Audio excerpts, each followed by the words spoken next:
Can you really love someone who's hurt you, or is that just asking too much? Jesus' teaching on loving enemies is one of the most challenging and thought-provoking messages in the Bible. In today's world, where conflict and division seem to dominate our lives, Jesus' words feel more relevant than ever. We're constantly exposed to stories of hate, anger, and violence, making it difficult to imagine showing love to those who have wronged us. Yet, Jesus asks us to do just that, love our enemies. This teaching isn't just about being nice to people who are mean to us, it's about fundamentally changing how we respond to hurt and harm. It's about choosing a path that's not just morally superior but also incredibly difficult to follow. So, let's dive into Jesus' world and understand what he meant by this radical call to love our enemies. In ancient Jewish culture, the concept of enemies was deeply tied to the community's understanding of justice and righteousness. The Jewish people were often at odds with neighboring groups, and the idea of loving one's enemies was virtually unheard of. The common response to enemies was to seek revenge or defend oneself, following the eye for an eye, tooth for tooth principle. Jesus' teaching on loving enemies was revolutionary for its time.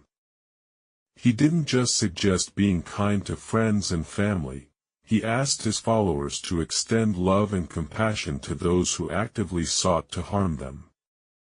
This was a seismic shift in how people thought about relationships, especially with those who were considered adversaries. Loving your enemies isn't just about grand gestures, it can start with small, internal shifts. When we choose to love our enemies, we open ourselves up to a process of emotional healing. Holding on to anger and resentment can consume us, leading to stress, anxiety, and even physical health problems. By letting go of the need for revenge and instead choosing love and forgiveness, we can experience a profound sense of peace. This isn't about the other person, it's about us and our own emotional well-being.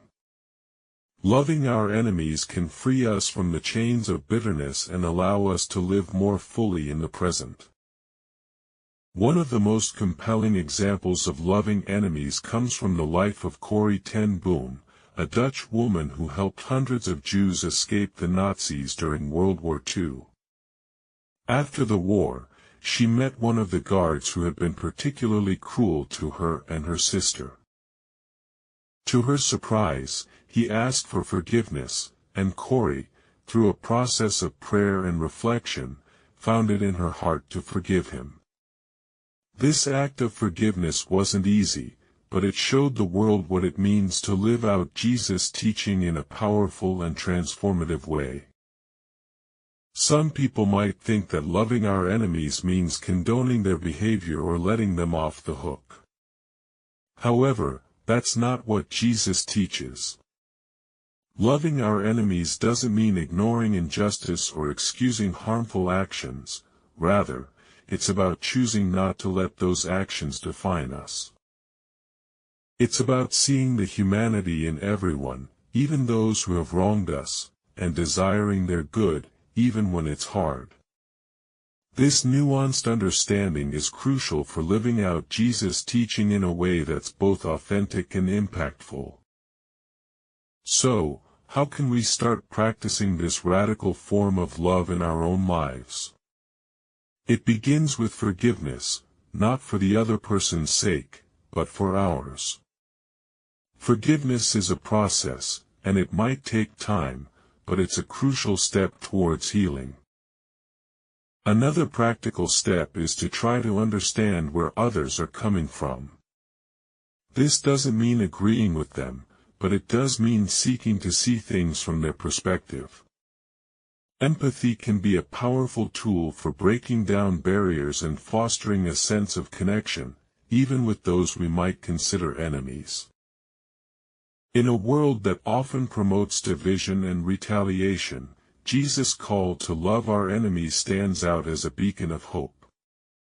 It's a teaching that's not easy to follow, but it's one that can lead to profound personal transformation and contribute to a more compassionate society. Loving our enemies challenges us to rise above our natural instincts and to respond to harm with love and kindness. It's a journey that requires patience, self-reflection, and a deep commitment to living out Jesus' teachings.